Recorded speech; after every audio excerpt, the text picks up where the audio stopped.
The alarm was already screaming when I pulled myself into the command chair. Not the slow, rolling kind that gives a person time to think. The sharp, rapid kind. 3 short bursts, repeating. That means something has already gone wrong, and the ship knows it before you do. I strapped in with one hand and pulled up the sensor feed with the other, and what I saw on that screen made my stomach drop straight to the floor. 3 ships, coming in fast from the port side, out of the dark behind the gas cloud we had been drifting near for the last 6 hours. They were big, not just large, the kind of big that says the thing that built them had never once needed to be subtle.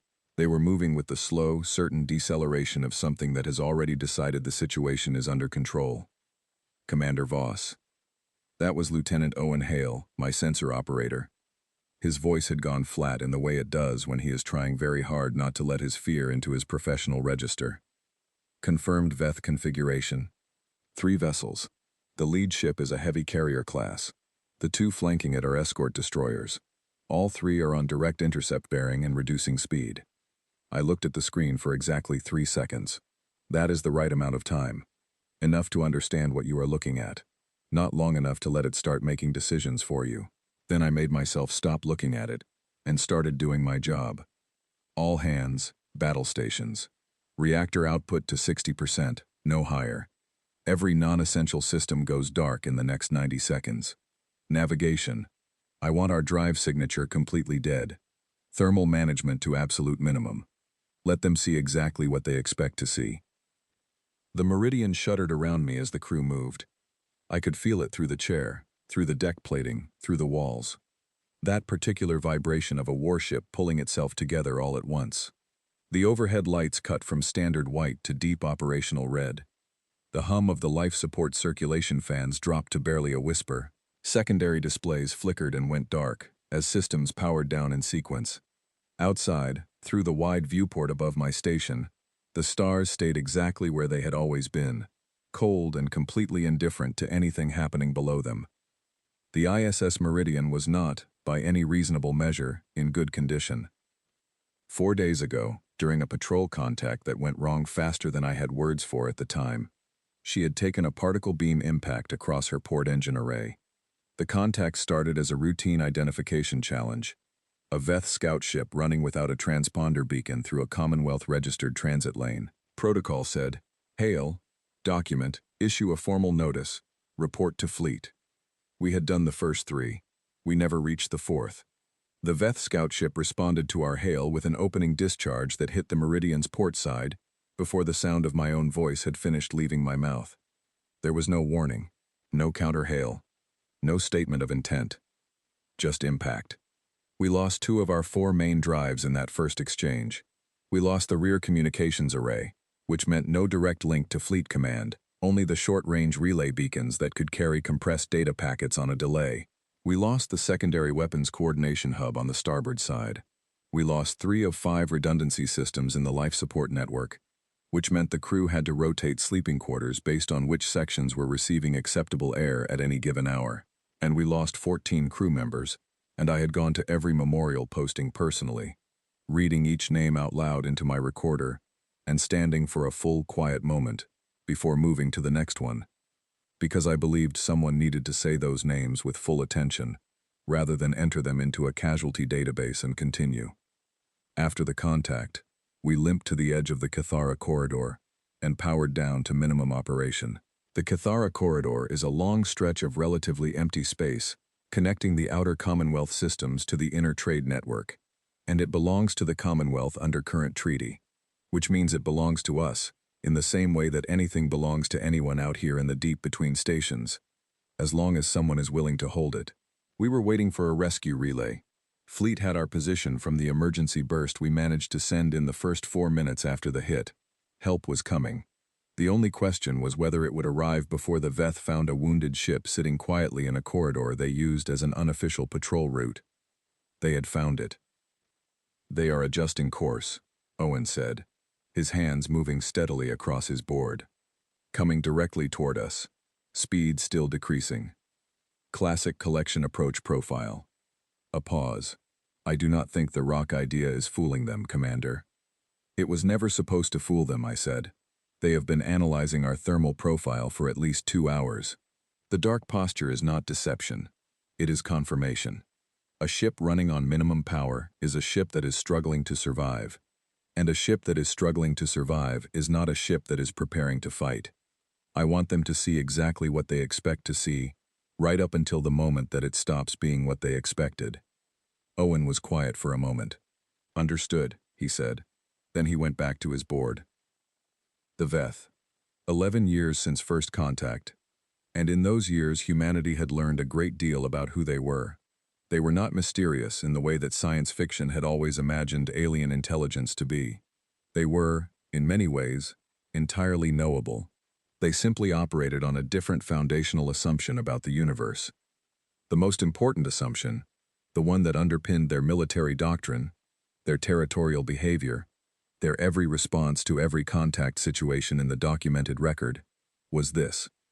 The universe has a natural hierarchy, and a species reveals its position in that hierarchy by how it behaves under pressure. A species that surrenders when cornered confirms its place near the bottom. A species that fights effectively and withdraws when the odds shift demonstrates it understands how the game works. And a species that continues to operate and improvise and push back when every calculation says it should already have stopped. That species did not fit the existing Veth framework in any comfortable way.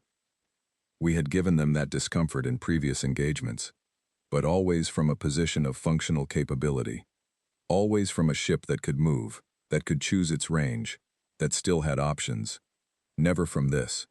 Never from a crippled ship in an empty corridor, with no help within range, and an apparently helpless crew. They had never been more wrong about a situation they were walking into.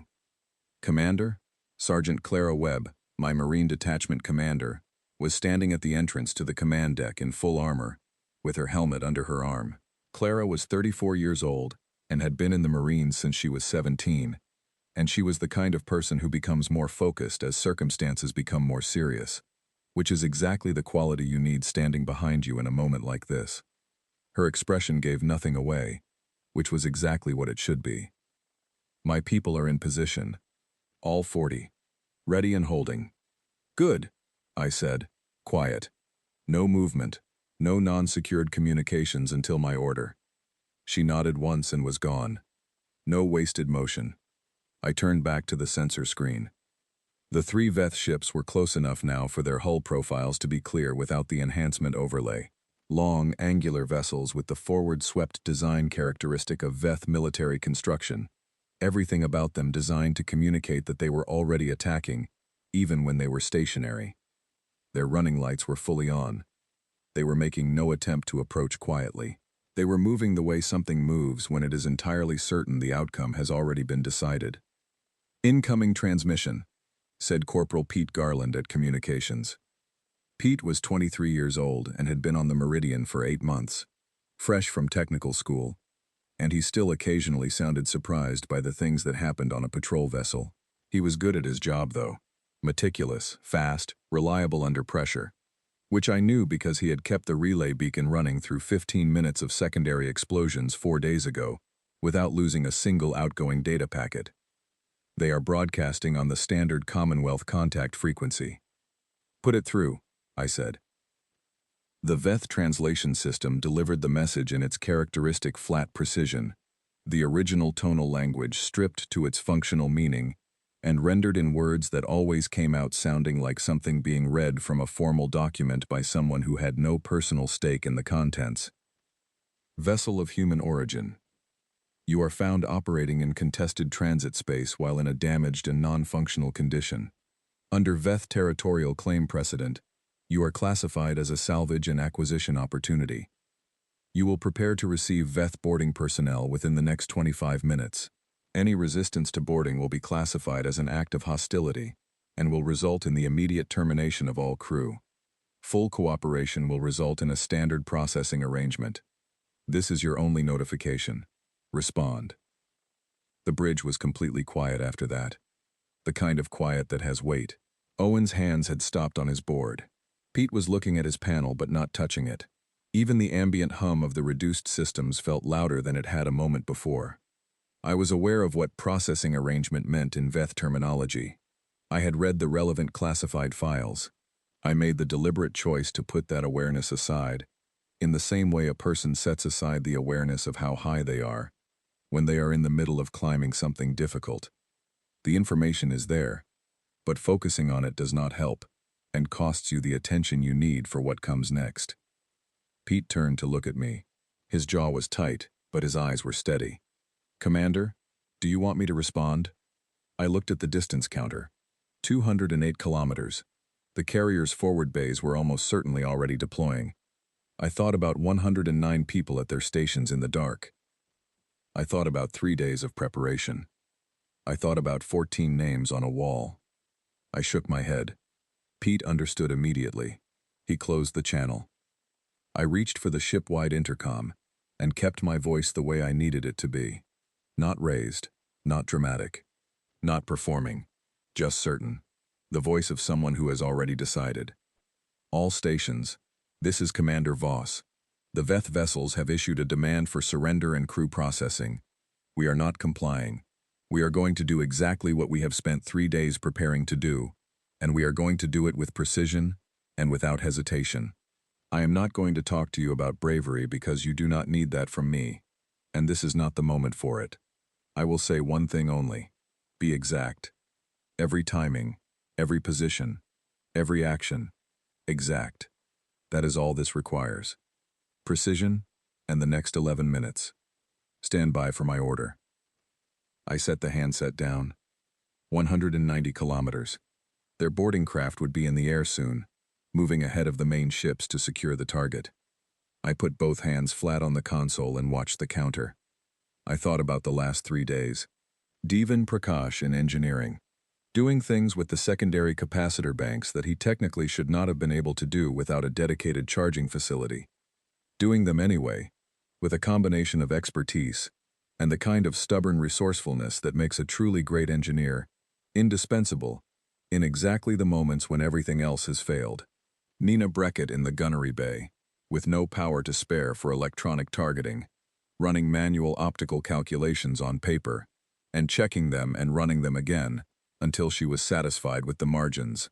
Clara Webb walking every corridor with her team, measuring and placing and rehearsing, treating the interior of this ship as a problem to be solved with the same care and precision she brought to everything she did.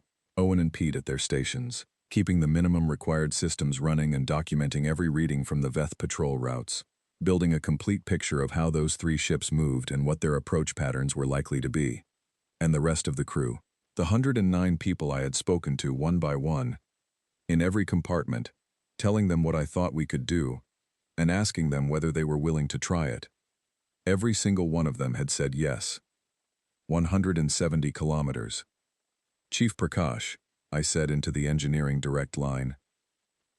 Devan's voice came back warm and steady, the voice of a man who was personally invested in what was about to happen, in a way that went considerably beyond professional responsibility. "Ready, Commander? 3 days in those banks. Say the word." "Stand by," I said. 160 kilometers. I looked up at the viewport, at the stars, cold and clear and permanent. I picked up the command handset. I said one word.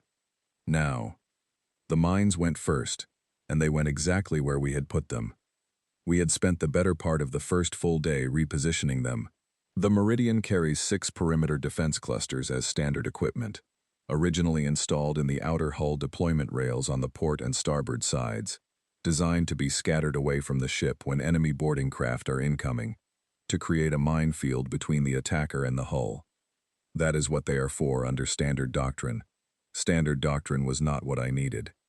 What I needed was different, and Devan's team had made it possible. Through the first night after we powered down, 8 of his engineers moved through the port side of the ship in magnetic boots and near total darkness, without using any communication channel that could produce a detectable emission, using only hand signals and the occasional brief light from a shielded torch. They removed the 6 clusters from their deployment rails. They carried them through the internal access corridors to the forward hull sections, and they mounted them in modified brackets that Devan had designed and his team had fabricated from spare hull plating, positioned along the port-facing outer hull at specific angles that Owen had calculated based on the approach vectors of a carrier-class Veth vessel, performing a collection run on a stationary target. The calculation was precise. The angle had to put the detonation point of each cluster at the optimal distance from the carrier's hull at the moment of firing, and the moment of firing was dependent on the carrier's exact approach speed and deceleration profile, which Owen had been tracking from the moment the three ships appeared on the sensor screen. He had updated his calculation 4 times in the 3 hours since then. The last update had been 30 minutes ago. He had told me the number was solid. When Devon kicked the reactor from 60% to emergency full output, the power surge traveled through every circuit on the ship in under a second, and the trigger signal reached all 6 mine clusters simultaneously. They fired in coordinated sequence, not simultaneously, but in a timed progression that Owen had determined would produce overlapping detonation zones along the carrier's forward section, rather than 6 separate impacts, at a range of 158 kilometers from the carrier's bow. In space, there is no sound. I have been in space long enough that this no longer surprises me. But in the middle of an engagement, there are moments when the silence of enormous events feels profoundly strange.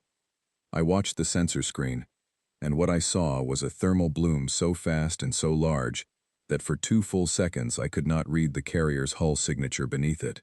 The energy expanded outward from the carrier's forward section simultaneously in all directions, and then the carrier's own secondary detonations began, fuel systems and internal munitions responding to catastrophic hull breach, and those secondary signatures I could read clearly, very clearly. The forward third of the Veth carrier no longer existed as a coherent structure. "Direct impact confirmed," Owen said, his voice fully controlled now in the way it gets when he is moving too fast for anything but data. "Forward third of the carrier is not reading as a coherent structure. Multiple secondary detonations throughout the main hull. Catastrophic pressure loss throughout all forward and mid sections. Drive signature is 0. She has no maneuvering capability." "Rail batteries," I said. "Nina, second destroyer." "I have had this solution for 43 minutes, Gunnery Chief Nina Breckett said from the bay below, in the tone she uses when she wants you to know that she has been prepared for something longer than you have been asking about it. Nina was 41 years old and had spent 17 years doing this work.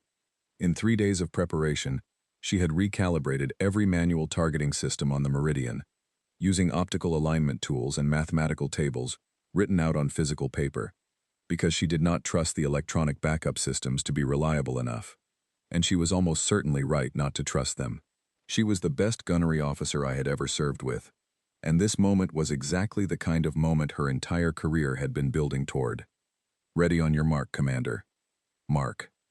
The Meridian shook 4 times in rapid sequence. Sharp, precise. The specific vibration of the magnetic acceleration rails cycling through a full salvo at high power. 4 solid bars of dense alloy, each driven to a significant fraction of light speed by systems that Nina had checked personally and verified and checked again. At 145 kilometers, the travel time was measured in the tiniest fractions of a second. The second Veth destroyer received all 4 impacts before any system aboard it could have begun a response to the carrier's detonation. The first 2 hits went into the engine section. The drive systems on a Veth destroyer of that class are arranged along the aft ventral hull, and 2 direct impacts at that velocity do not damage an engine section so much as they remove it from the equation permanently. The third hit the section that matched the weapons coordination center in the Veth destroyer schematics we had on file, a location Nina had specifically flagged during our planning sessions as the single highest value secondary target on a destroyer of that configuration. The fourth hit slightly off target, catching the outer hull of the crew section at an oblique angle rather than a direct one.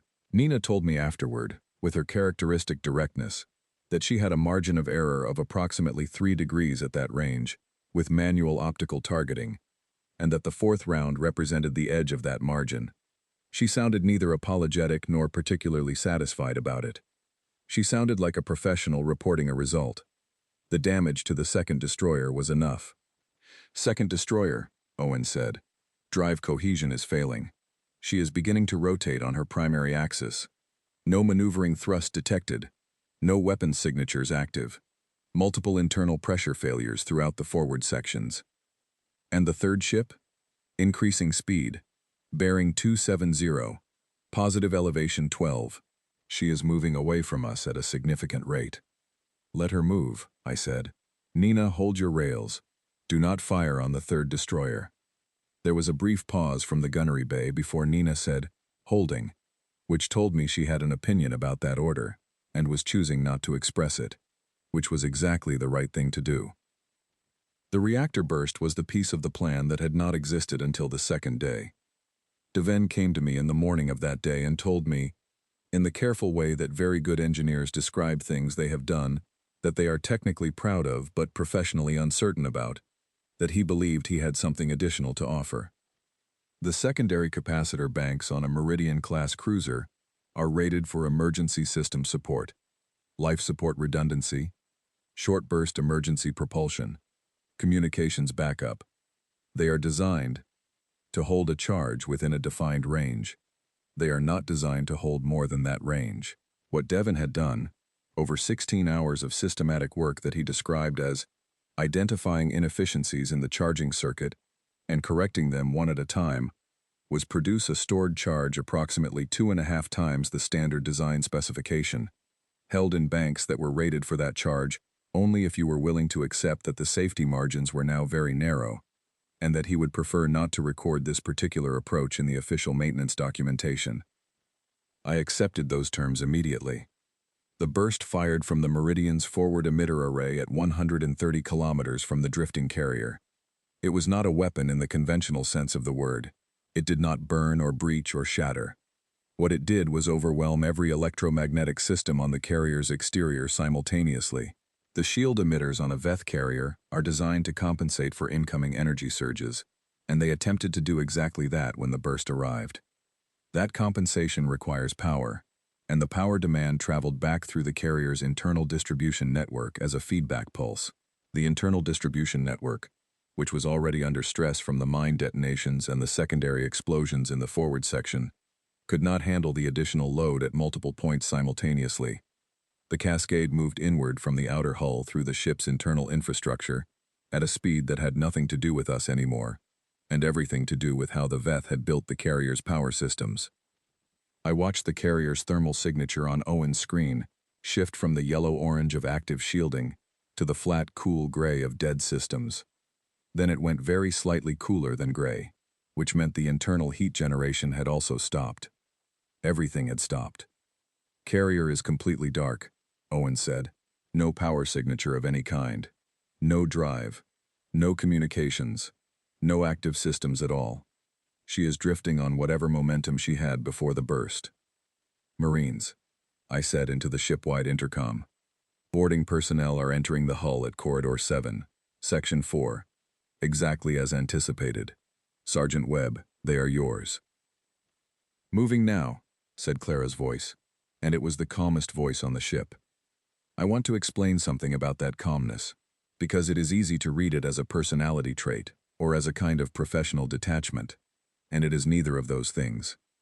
Clara Webb's calm in that moment was a result of preparation. She had spent 3 days making herself familiar with every possible way the Veth boarding team could choose to enter the ship, and she had identified Corridor 7, Section 4 as the most likely entry point, because that section had a gap in our internal sensor coverage that had been created by the original particle beam damage 4 days ago, and the Veth were thorough enough, we knew this from 11 years of documented contact, to have identified that gap during their long-range scan approach. Clara had identified the same gap 3 days ago. She had stood in Corridor 7 with me for an hour, walking through every decision the boarding team might make, and then she and her people had spent a day and a half making that corridor ready for this visit. When the Veth team entered at Section 4, they entered exactly where Clara had expected them to enter, and exactly where she had positioned her people to receive them. I did not listen to what happened in that corridor. A commander during an active engagement cannot spend attention on a fight she cannot see and cannot change. I trusted Clara completely, not as a preference or a comfort, but as a conclusion I had reached through 14 months of working with her and watching her make good decisions under pressure without exception. I focused on the sensor screen and on the third destroyer. The third destroyer had stopped. Not fled, stopped. At approximately 412 kilometers, it had cut its drive to 0 and was holding position. Its running lights were still on. No weapons signatures, no communications. Just present, and still at 400 kilometers, at the outer edge of what Nina could reliably hit with manual targeting, and close enough to observe everything that was happening in the engagement area. That was a decision. A specific, deliberate decision made by someone on that ship who had assessed the situation and chosen to neither fight nor flee. I found it significant in a way I could not dismiss. "Owen," I said quietly, "is there any way to know whether the third destroyer is transmitting data back to a Veth command relay?" "Not with what we have running right now," he said. "But if I had to guess, yes." "Yes," I said. "My assessment as well."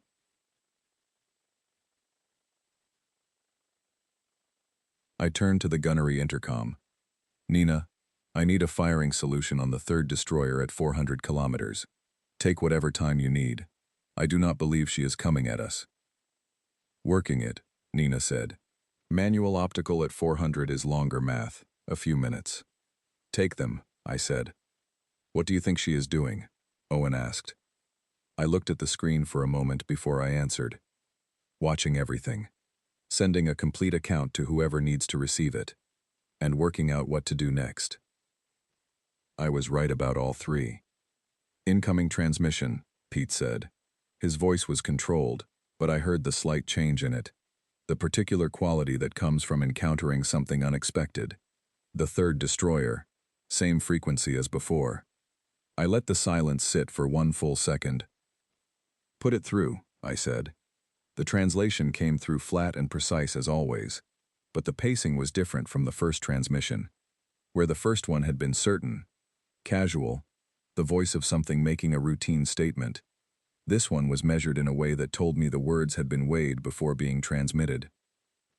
"Vessel of human origin. We are requesting cessation of this engagement." The bridge was completely quiet. In 11 years of documented contact between humanity and the Veth had never once requested anything. Not once. In the entire contact record. They issued demands. They gave ultimatums.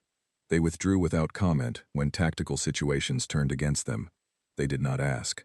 The word requesting in a Veth transmission had no precedent in anything I had ever read. Pete was staring at his panel without touching it. Owen had turned around in his chair to look at me. From the gunnery bay below, there was no sound at all, which meant Nina was listening. I kept my face neutral. I kept my breathing steady. "Open the channel," I said. Pete opened it. "This is Commander Yara Voss, ISS Meridian, Commonwealth Naval Forces." My voice was exactly as it had been all morning. Not raised, not heated, not performing anything. The voice of someone who has already done the work, and is now simply delivering the result. "You came to this corridor because your assessment told you that this ship was damaged, non-functional, and therefore safe to approach and take. You issued a demand for the surrender and crew processing of 109 Commonwealth personnel who had provided you with no provocation and posed you no threat.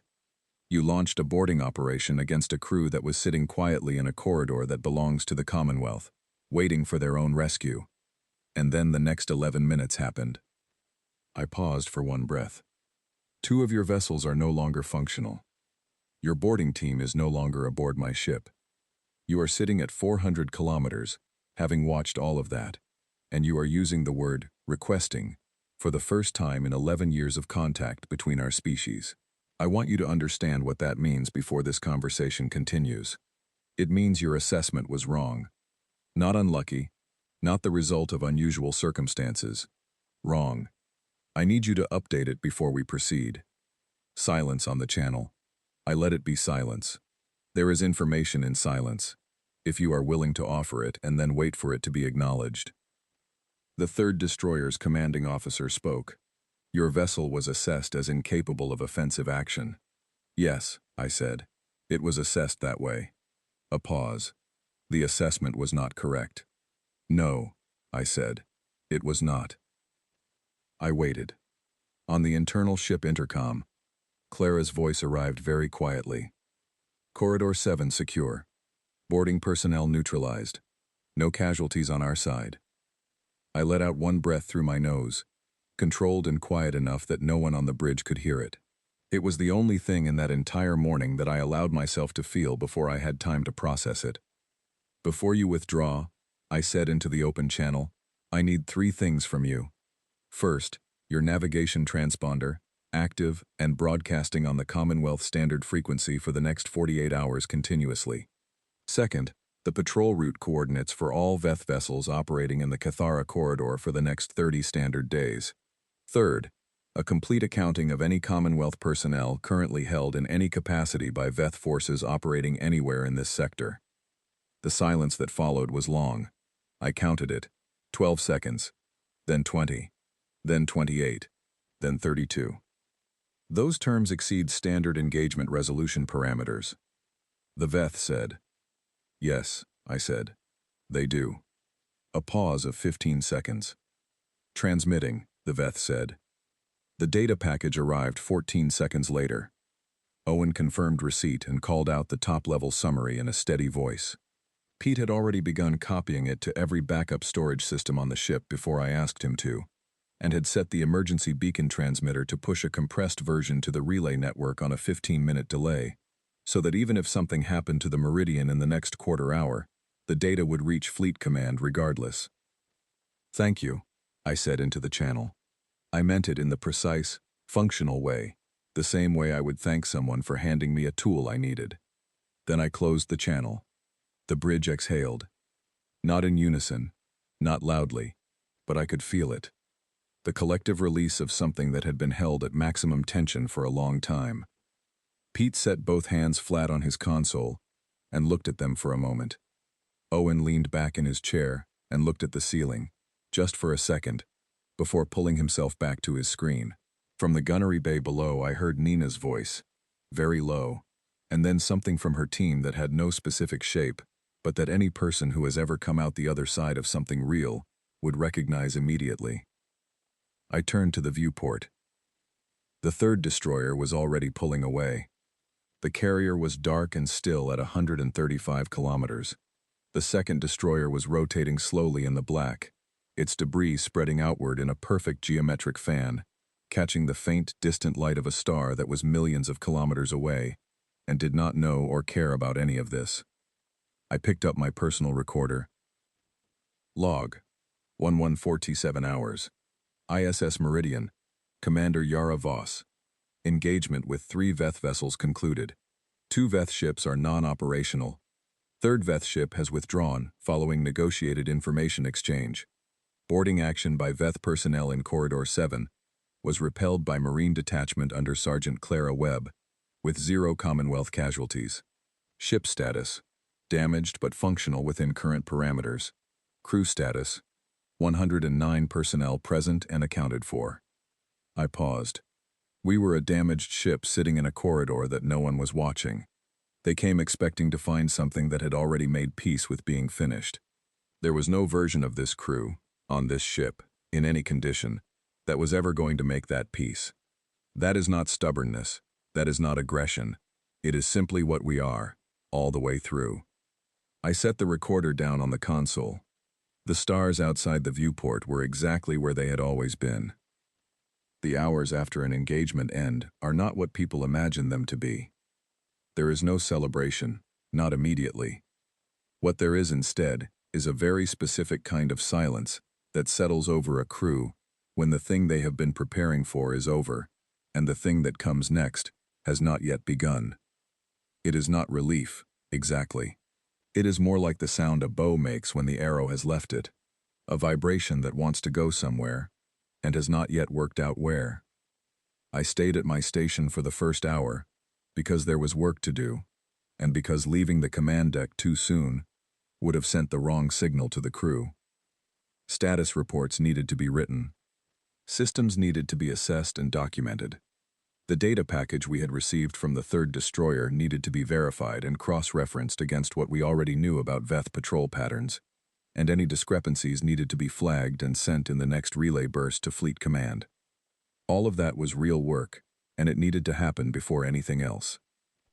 Owen ran the sensor array through its full remaining functionality and gave me a complete picture of what we could and could not see. 3 of our 7 sensor nodes were offline from the original damage and would need physical repair work that we did not have the personnel resources to do right now. The 4 that were functioning were giving us reliable coverage out to approximately 600 kilometers, which was enough. The carrier and the second destroyer were both sitting well within that range, neither of them showing any signs of renewed activity. The carrier had no active power signature of any kind. The second destroyer still had some internal thermal activity. There were people alive on that ship, but no drive and no weapons. The third destroyer had moved beyond our sensor range within 20 minutes of closing the channel, which told me it had been moving at maximum speed in a straight line since the moment it transmitted the data package, which told me in turn that whoever was commanding it was not interested in any further interaction with the ISS Meridian today. I documented all of this and sent it in the burst packet along with the VETH data. Then I did something I had not done in 4 days. I asked the crew for a full casualty and injury report. Not because I did not know the general picture. I knew the general picture. But there is a difference between knowing approximately and knowing exactly, and I owed it to every person on this ship to know exactly. The report came back over the next 40 minutes as department heads submitted their sections. When it was complete, I read it through twice from beginning to end. 109 personnel present. 14 confirmed casualties from the original engagement 4 days ago, already documented.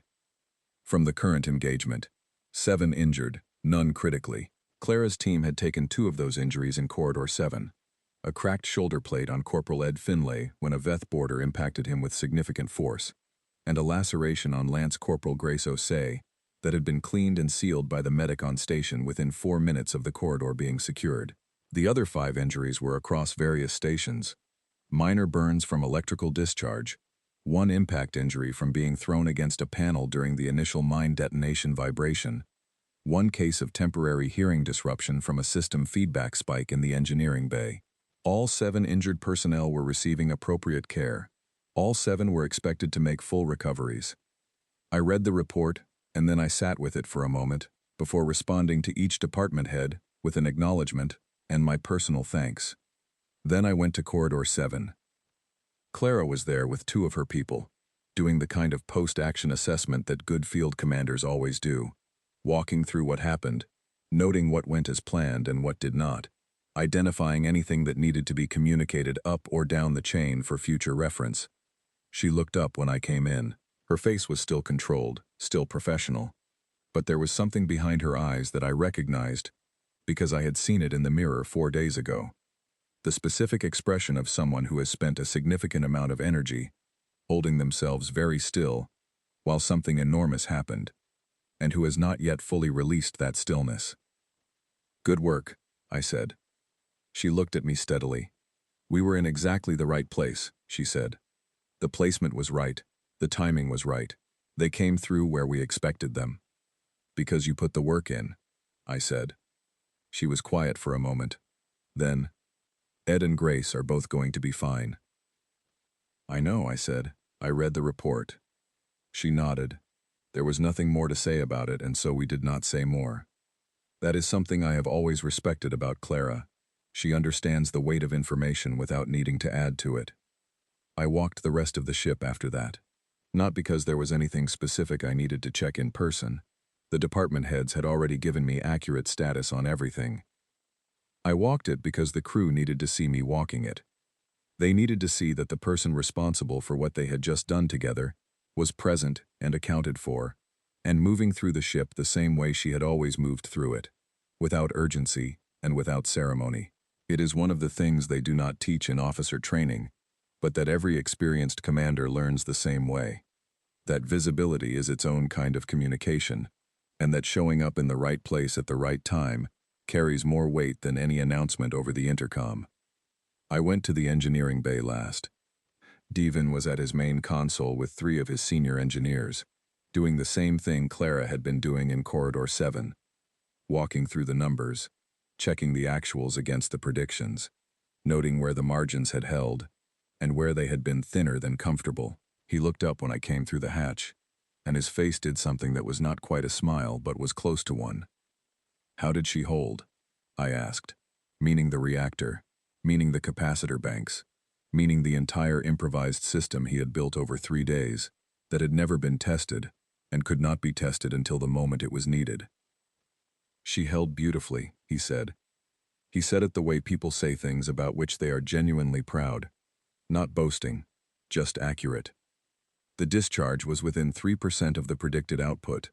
The banks are at 0 now, obviously, and I would like about a week and a proper facility before I try to rebuild the charge. But the system performed exactly as calculated. I know it did, I said. I watched it on the screen. He looked at me for a moment. The timing was very close, he said. Yes, I said. It was. He nodded, satisfied with that exchange, and turned back to his console. Close was the right word. The reactor burst had been the most timing-dependent element of the entire plan, because it needed to hit the carrier after the mine clusters had already produced enough damage to stress the carrier's power distribution system, but before the carrier's crew could begin any systematic damage control response. Too early and the shields would absorb more of the burst than we needed them to.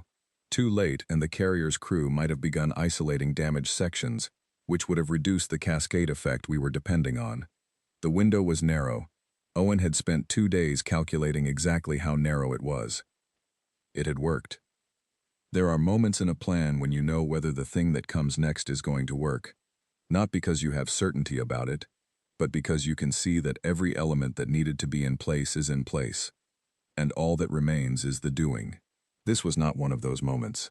This plan had been, from the beginning, dependent on things I could not fully control. The Veth's exact approach speed, the precise behavior of their shield emitters under the burst, the exact trajectory of the boarding team through the corridor. What we had done instead of trying to eliminate those unknowns was to plan for a range of responses to each of them, so that whatever happened, we had already thought about it and had something ready. This is different from confidence. Confidence is what you feel when you know the outcome. What we had was something older and harder than confidence.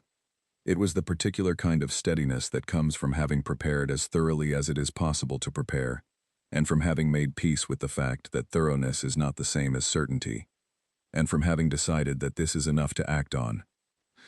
It had been enough. Owen's voice came over the internal comm while I was still in engineering. Commander, I am reading an unidentified drive signature at the edge of sensor range. Distance approximately 580 kilometers. It is approaching on a bearing consistent with the Commonwealth relay route. I left engineering at a walk, not a run, because there was no reason to run, and no message I wanted to send by running. I was back on the command deck in 3 minutes. Can you identify the signature? I said, settling into my chair. Working on it, Owen said. The resolution at that range with our current sensor coverage is limited, but the approach vector matches the standard Commonwealth rescue relay path, and the drive signature is not matching any Veth configuration in our database. Keep watching it, I said. Pete, put together a current status burst for Fleet Command. I want it ready to transmit the moment we have confirmation of Commonwealth identity. Already drafting it, Pete said, which was exactly what I expected from him. I looked at the sensor screen. 580 kilometers, closing slowly, and on a bearing that matched the rescue relay path. I sat in the chair and I looked at the viewport and the stars beyond it, and I let myself think, for the first time, about the specific shape of what came after this. Not the distant future, not the career implications or the debrief or the months of repair work that the Meridian would need before she could patrol again. Just the immediate after. The part where we crossed to another ship, and the 14 names on the wall stayed here on this ship, and the 109 people who were still breathing got to go somewhere safe and warm and quiet. Drive signature identified, Owen said. It is the ISS Dunmore, Commonwealth Rescue Carrier, Captain Ruth Adler commanding. She is broadcasting on the Commonwealth Standard Frequency. Put it through, I said. The voice that came through the speakers was not flat and translated. It was a human voice, warm and clear, with the specific quality that comes from someone who has been traveling at maximum sustainable speed for a significant amount of time, and is trying not to let the urgency of that show. ISS Meridian. This is the ISS Dunmore. Captain Adler. We are on approach at your last reported position. We are showing you on sensors now. Please respond with a status update. I picked up the handset. Dunmore. This is Meridian. Commander Voss. We are at this position. Current status. Damaged but functional. Crew status. 109 personnel. 7 with minor injuries. All stable. We have a situation here that I will need to brief you on before you begin approach. A pause on the channel. We are reading 3 unidentified vessels in your vicinity, Meridian. Are you in a hostile contact situation? No, I said. The hostile contact situation has been resolved. The 3 vessels you are seeing are the former threat. They are no longer operational or presenting any risk. I will transmit a full engagement record when you are in relay range. A longer pause. Then, understood, Meridian. We are continuing approach. Stand by for docking coordination. Standing by, I said. I set down the handset. Owen was looking at his screen. Pete was looking at his panel. Neither of them said anything for a moment. Then Owen said, very quietly, "Help is here." "Yes," I said. "It is." I opened the ship-wide intercom one more time. "All stations. This is Commander Voss. The ISS Dunmore is on approach and will be in docking range within approximately 40 minutes. Begin preparation for crew transfer. Wounded personnel and essential medical equipment transfer first, then crew in department order, then classified materials and records. Personal effects last. I want every person on this ship ready to move when the Dunmore docks. You have all done exactly what was needed today. Every single one of you. That will not be forgotten." I closed the intercom. The stars outside the viewport were still there, still cold, still exactly where they had always been.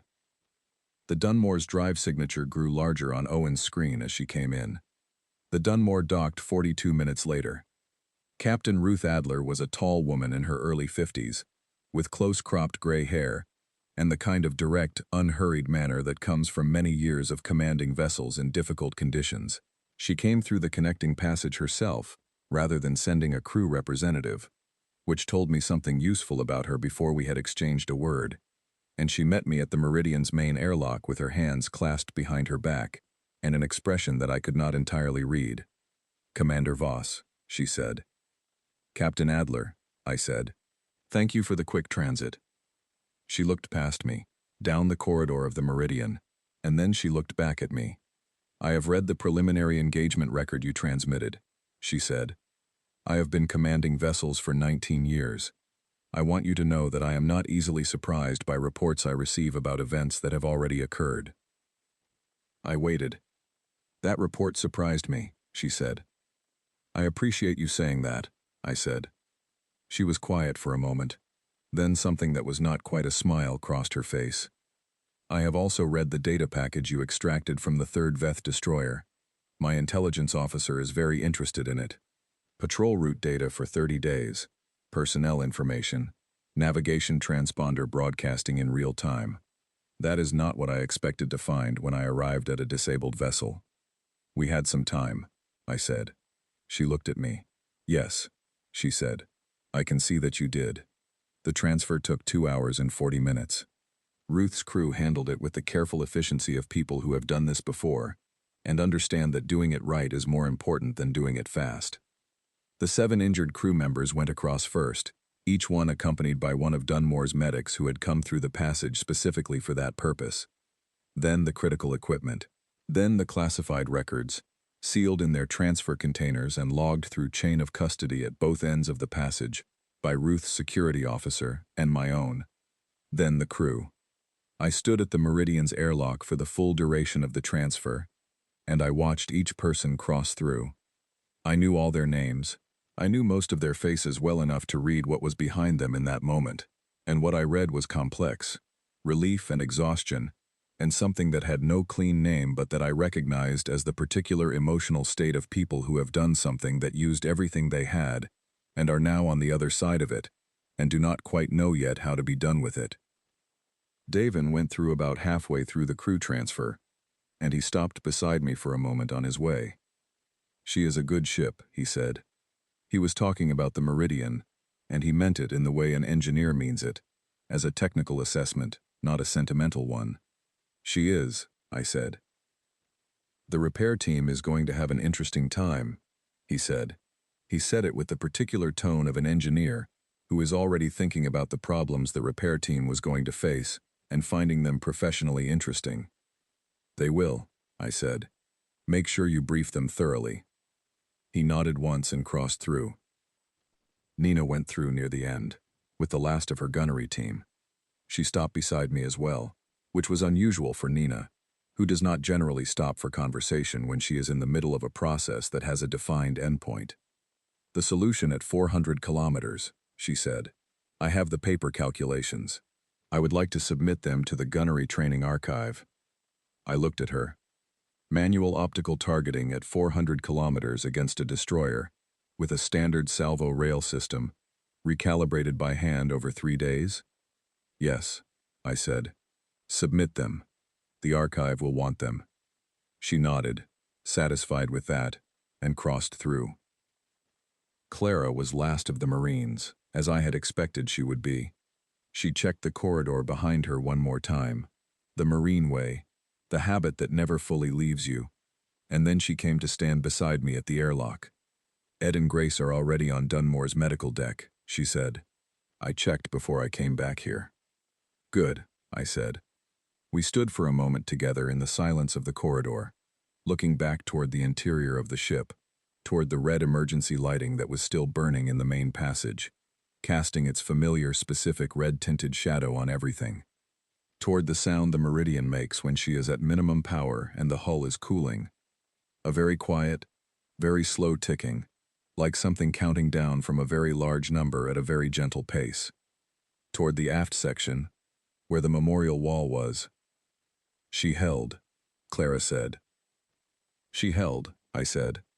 We stepped through the airlock together. The door sealed behind us. The connection between the two ships felt different when the door was closed. The Dunmore's hull vibrated with a different frequency than the Meridian, slightly faster, slightly warmer. The sound of a fully functional ship. Ruth Adler was waiting on the other side with a data tablet and a request for a preliminary debrief, which I gave her over the next hour, while her crew completed the docking disconnection sequence. I told her everything in order and in detail, the same way I would tell Fleet Command, the same way I would eventually tell the debrief panel. I did not minimize anything. I did not dramatize anything. I gave her the facts and the reasoning and the outcomes. When I finished, she was quiet for a long moment. The thing I keep coming back to, she said finally, is the 3 days. The 3 days, I said. 3 days of preparation while running on minimum power, without communications, not knowing exactly when or whether the Veth would arrive. 3 days of keeping 109 people focused and ready, and moving quietly in the dark. She looked at me. How did you do that? I thought about the question.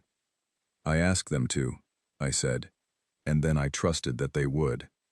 She looked at me for a moment longer. Then she nodded, once, and stood up. I will need a full written debrief by the time we reach Shipyard 7, she said. Fleet Command is going to have a great many questions. I know, I said. I have the answers. She smiled at that. A real smile, brief and genuine. I imagine you do, she said. Get some rest first. You look like someone who has not slept in 4 days. I have slept, I said. In 4-hour increments, in rotation with the watch officers, in the best available air quality compartment. That is not what I said, she said, and left. I found a bunk in the officer quarters section of the Dunmore, and I lay down on it and I looked at the ceiling, which was the clean, pale gray of a fully operational ship's interior, free of the emergency red tint I had been living under for 4 days. The ship hummed around me with that slightly faster, slightly warmer vibration. I thought about the next few weeks, the debrief, the repair work, the personnel reviews and the commendation reports I needed to write for every member of the crew. Because every member of the crew had earned one. The official inquiry that was going to happen as a matter of standard procedure, whenever a Commonwealth vessel engaged Veth forces, and produce the kind of outcome that ours had produced. The questions that Fleet Command was going to ask, some of which were going to be straightforward, and some of which were not. I thought about the data package from the Veth 3rd Destroyer. 30 days of patrol route information. The coordinates of human personnel being held in Veth-controlled space. A navigation transponder broadcasting right now on the Commonwealth standard frequency, giving every relay station in range a precise fix on the location of a Veth vessel that had, 48 hours ago, been a threat to a ship under my command. I thought about what that data was going to mean for the crews currently operating in the sectors those patrol routes covered. The early warning it would give them, the lives it might protect. I thought about that for a while. Then I slept. The formal debrief happened 9 days later, in a conference room at Shipyard 7 that had too much artificial light, and not enough ventilation, and a table large enough to seat 16 people, of which 14 were present. Fleet Admiral Catherine Morse sat at the head of the table. To her left was the senior intelligence officer for the Cathara sector, a quiet man named Commander Paul Strang, who had read every document I had submitted, and had written questions in the margins, in a handwriting so small, it looked like a different language. To her right was the Commonwealth's primary contact specialist for Veth affairs, a civilian academic named Dr. Nora Finch, who had been studying the Veth for 8 of the 11 years since first contact, and who asked the most interesting questions of anyone in that room.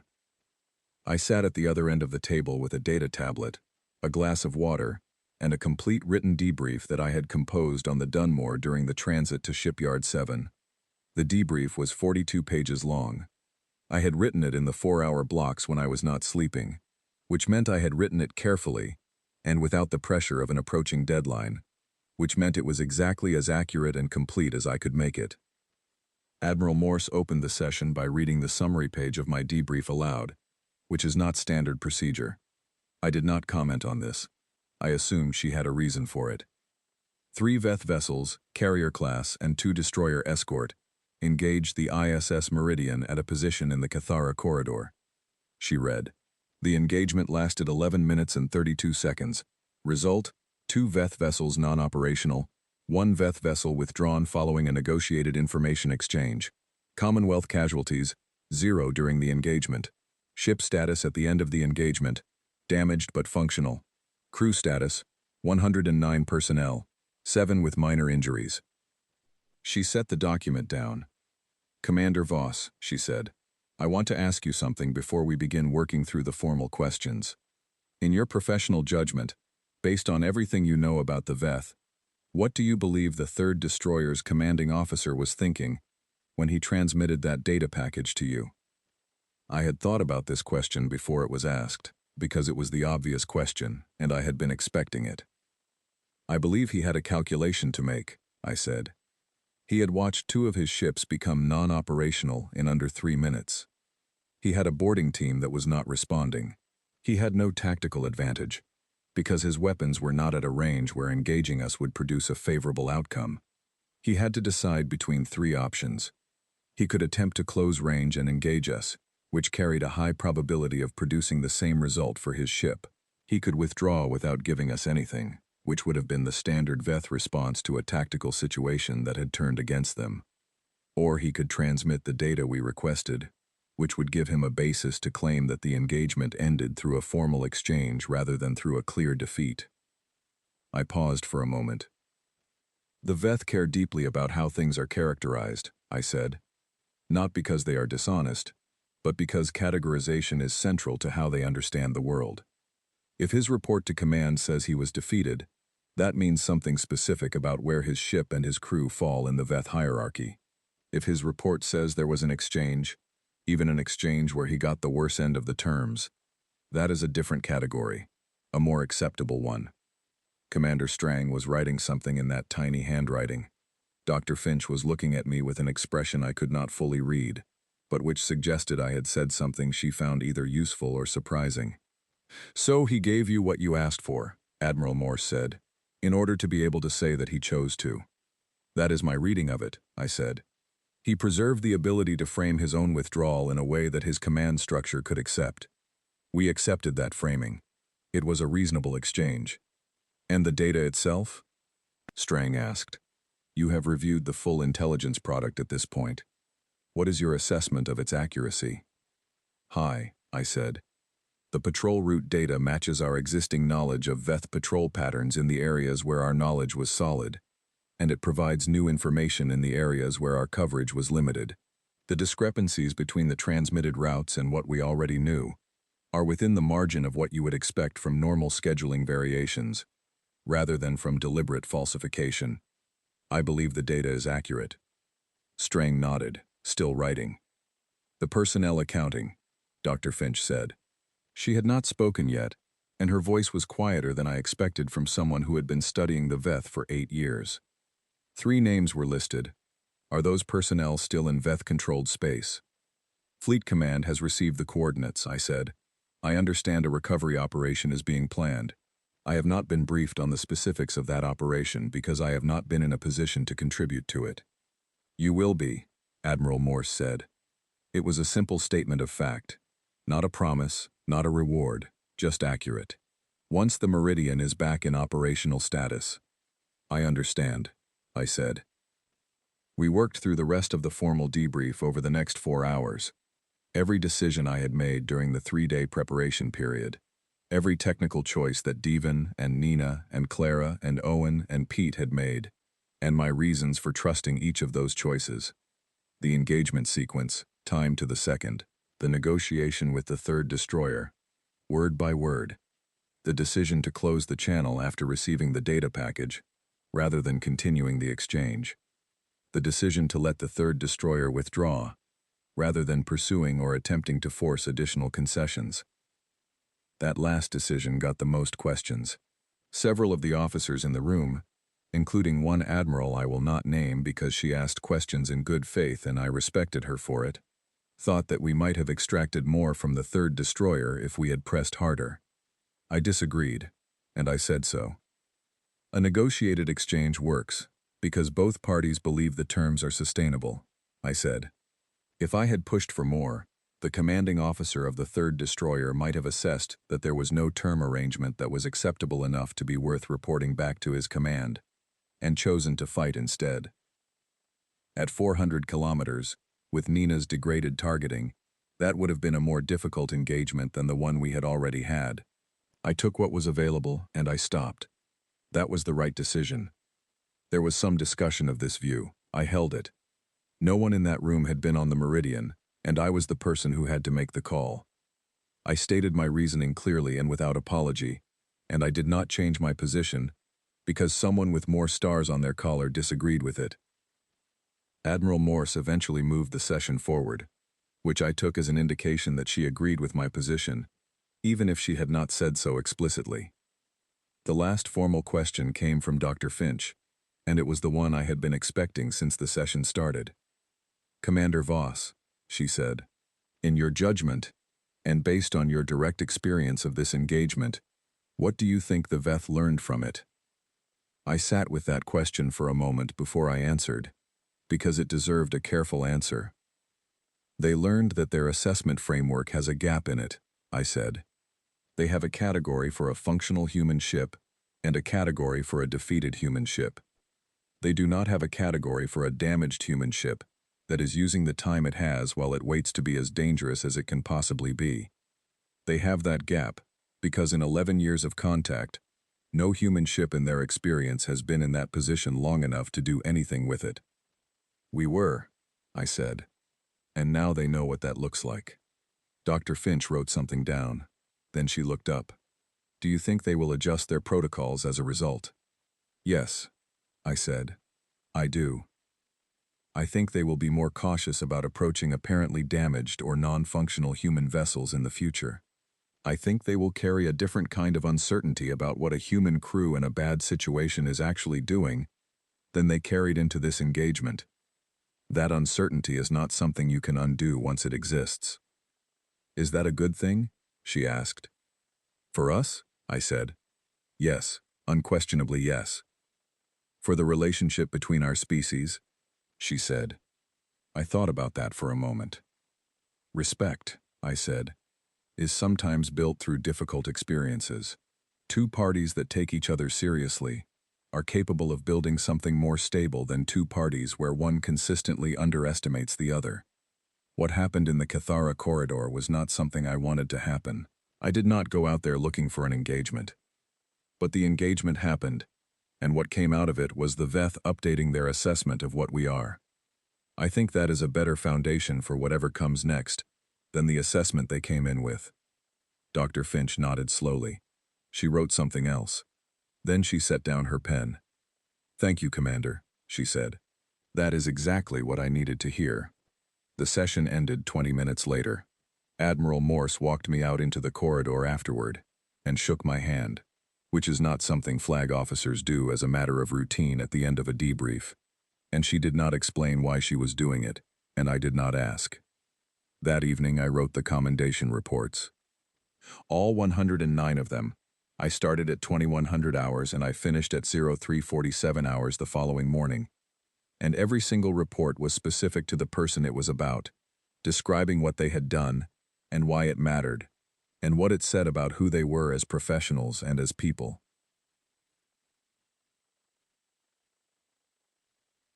I did not write any of them from a template. I wrote them from memory and from the notes I had been keeping in my personal recorder for 14 months. Because I had always believed that if I was going to command people, I needed to know them well enough to describe them accurately. And if I was going to describe them accurately, I needed to be paying attention at all times. Owen Hale, who had read sensor data through 11 minutes of sustained engagement, without a single error. Nina Breckett, who had spent 3 days on a project that no training manual said was possible, and had delivered results within 3% of her predicted output. Clara Webb, who had positioned 40 people with such precision that not one of them was in the wrong place at the wrong time, during a boarding action against an opponent that had every advantage of surprise and aggression.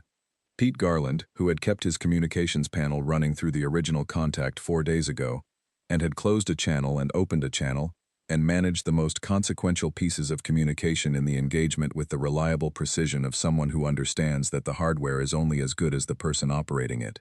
Diven Prakash, who had sat in an engineering bay next to a reactor running well above its comfortable parameters for 6 hours, and waited for a word that came at the exact right moment. And everyone else. Every person who had stayed at their station in the dark and the quiet, and done their job precisely, and without complaint, because I had asked them to, and they had said yes. I sent the reports at 0351 hours, and then I sat for a while in the quiet of my temporary bunk room at Shipyard 7 and looked at the ceiling.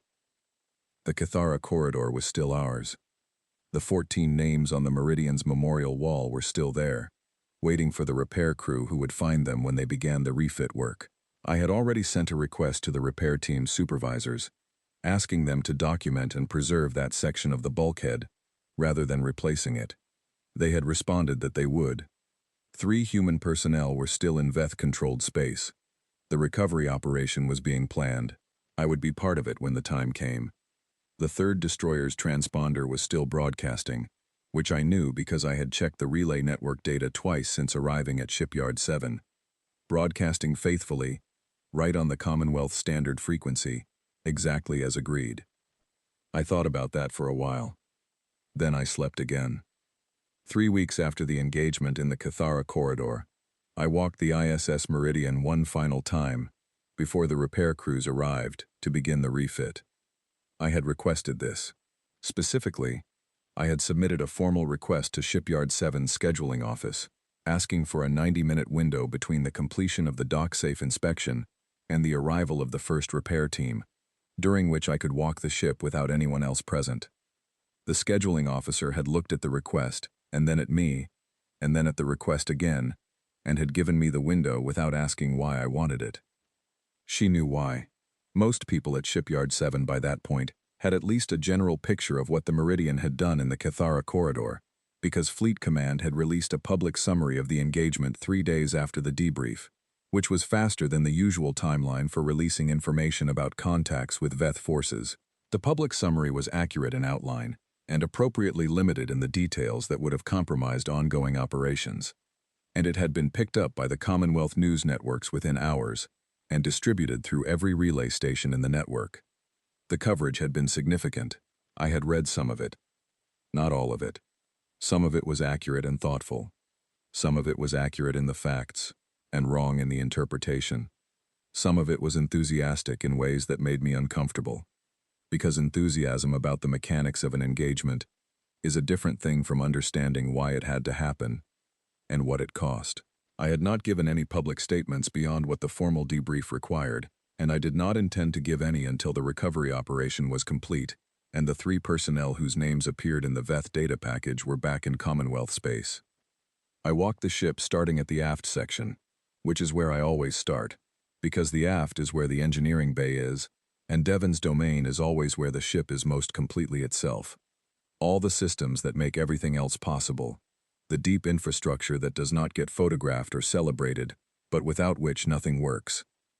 The engineering bay was cold and dark and completely silent in a way it almost never was during active operations. I stood in the middle of it for a moment, and I looked at Devon's workstation and at the secondary capacitor banks along the port bulkhead, which were clearly distinguishable from the standard installations by the additional cabling and the modified brackets that had no place in any standard Meridian-class configuration.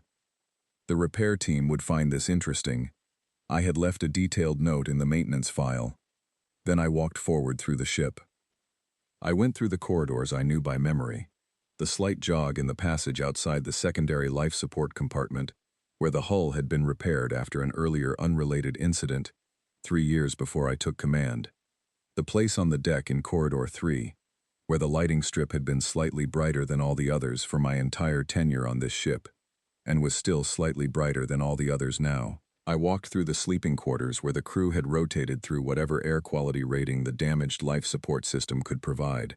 Small spaces with their bunks folded flat now and their lockers cleared out. I walked through the mess hall where the crew had eaten under emergency rationing for 4 days, and where someone, I never found out who, had left a single handwritten note taped to the bulkhead above the serving counter that said simply, "We held it." I took the note down carefully and put it in my jacket pocket. I walked through Corridor 7. Clara's team had done a thorough cleanup after the boarding action, which is standard procedure. There was nothing visible of what had happened there. The corridor looked like any other corridor on the ship. The same pale composite walls, the same recessed lighting strips, the same deck plating with its non-slip surface, worn smooth in the center from years of regular foot traffic. If you did not know what had happened in this corridor, you would see nothing unusual. I stood in it for a moment, and I knew what had happened here, and that was enough. I continued forward to the command deck. I stood in the main passageway outside the command deck entrance for a moment before I went in, because I always do this. It is a habit I developed early in my first command and have kept since. The practice of stopping before you enter the place where decisions are made, and taking a breath, and making sure you are fully present for whatever comes next. The habit does not require that something is coming. It is just a way of marking the boundary between the corridor and the room. I went in. The command deck of the Meridian is not large. For a cruiser of her class, the command deck is a practical space. 8 stations arranged around a central section that includes the command chair, every station placed where it needs to be for the work it supports, without any wasted square meters. The screens were dark. The systems were powered down to standby mode.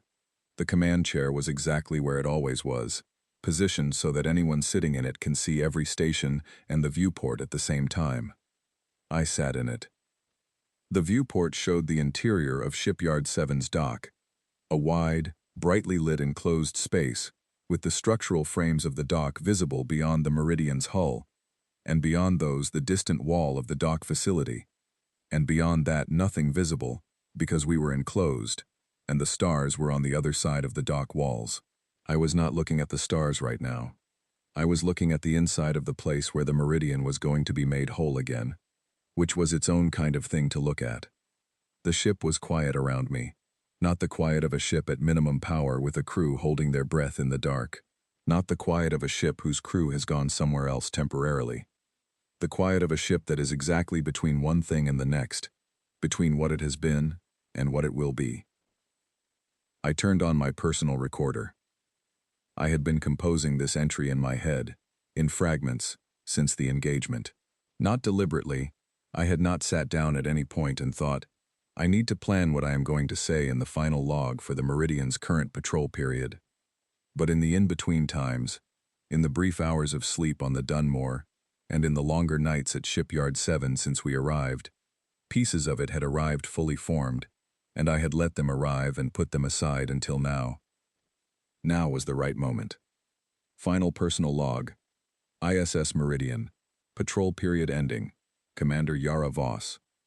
The Meridian is in dry dock at Shipyard 7 for refit and repair. The crew has been dispersed to reassignment and leave. The ship will be operational again in approximately 5 months. I am recording this now, in the command deck, because I wanted to be here when I said this. I paused. In the days since the engagement in the Cathara corridor, a number of people have asked me to explain what happened out there. I have given different answers at different times because I was answering different questions. The intelligence question, what tactical decisions were made and why? The technical question, how did a damaged crew with limited resources produce the outcome they produced? The policy question, what does this mean for Commonwealth-Veth relations going forward? I have answered all of those questions, I think, accurately, but there is one question underneath all of them that no one has asked me directly, and I want to answer it now, here, because I have been thinking about it for 3 weeks, and I believe I have something accurate to say. I looked at the dark screens, at the empty stations. The question is, why does this keep happening? Not just in this engagement, across the whole history of human contact with other species, in the records that go back to before the Commonwealth existed, in the stories that go back to before space travel. Why does it keep happening that humans end up in apparently impossible situations and do not end their story there? Why does the math keep being wrong when the math says we should be finished? I thought about this for a moment, in the quiet of the command deck. I have thought about several answers. The physiological one.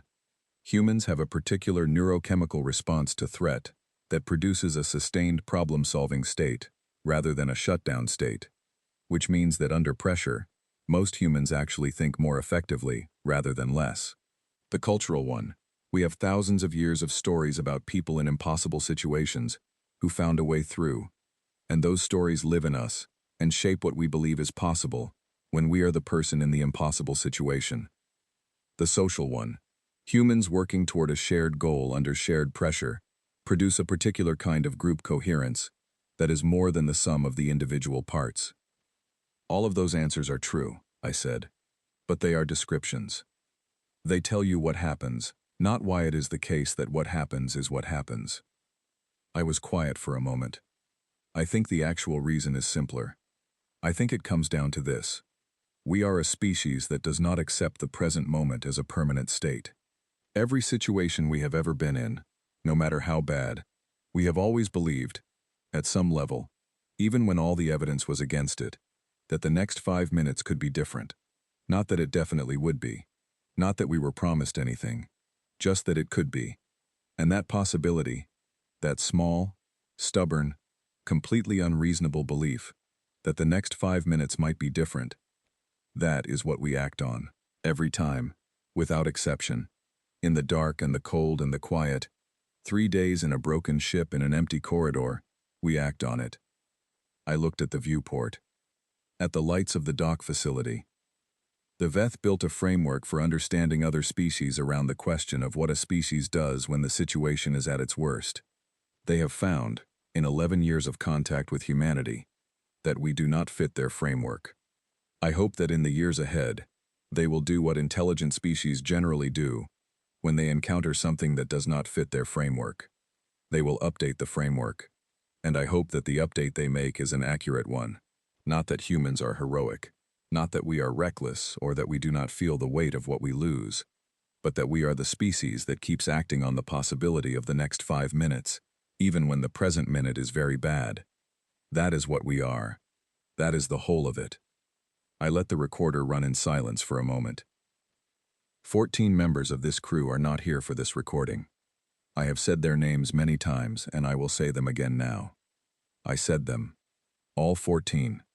I took my time with each one. When I was done, I sat quietly for a moment. The rest of the crew. 109 people who are going home, who have completed their service on this ship for this patrol period, who did everything that was asked of them and then more. I know each of them. I know what they did in those 3 days, and in those 11 minutes, and in the hours after. I know what it cost each of them, and I know what they gave. I want that on record, in this log. Clearly, they were exceptional. Not because the outcome was exceptional, but because they did the work before the outcome, when the outcome was uncertain, and the work was the only thing they had. I reached for the recorder. The meridian will be rebuilt. The corridor is held. The work continues. That is what there is to say. I clicked the recorder off. I sat in the chair for a while after that. Through the viewport, the lights of the dock facility were steady and bright and warm. Beyond the dock walls, I knew, the stars were there, cold and clear and exactly where they had always been. The Meridian's hull was quiet around me, the ship that had held a corridor, the ship that had been assessed as finished and had spent 3 days proving the assessment wrong, the ship that was going to be rebuilt and was going to go back out there and was going to hold whatever it was asked to hold. I thought about the recovery operation. 3 names in a data file. 3 people somewhere in Veth-controlled space. The operation was planned. The timing was not my decision to make, but I had already submitted my formal request to be part of the crew when it launched, and Admiral Morse had indicated the request was noted. I thought about the 3rd destroyer's transponder, which was still broadcasting, 48 hours having long since passed and the broadcasting continuing anyway. I had noticed this in the relay network data, and I had not commented on it officially, because commenting on it officially would have required me to make a formal statement about what it meant, and I was not entirely sure yet what it meant. What I thought it might mean was that someone on that 3rd destroyer had decided, for reasons I was not in a position to know, that maintaining the broadcast was worth more than stopping it, which meant someone on that ship was making a choice, an ongoing choice. That was interesting. That was the kind of thing that took years to understand fully, and I was aware that I might not live long enough to fully understand it. And that was all right. Some things are worth beginning, even if you will not be there for the end of them. I stood up from the command chair. I stood in the center of the command deck for one last moment, looking at every station in turn, the way I had looked at them at the start of every watch for 14 months. Then I walked out. Through the corridors I knew by memory, through the aft section, through the main airlock and out into the dock facility, where the lights were bright and even and the air was different from the Meridian's air, processed differently, carrying no trace of the ship's particular smell, which was the smell of systems and recycled air, and the specific cleaning compounds that the maintenance team used every week. I walked across the dock floor without looking back. Not because I was indifferent to what I was leaving, because I was not. Because some things you walk forward from, not away from, and the difference between those 2 directions is everything. The work was going to continue. The crew was going home. The ship was going to be rebuilt. The next 5 minutes were already beginning.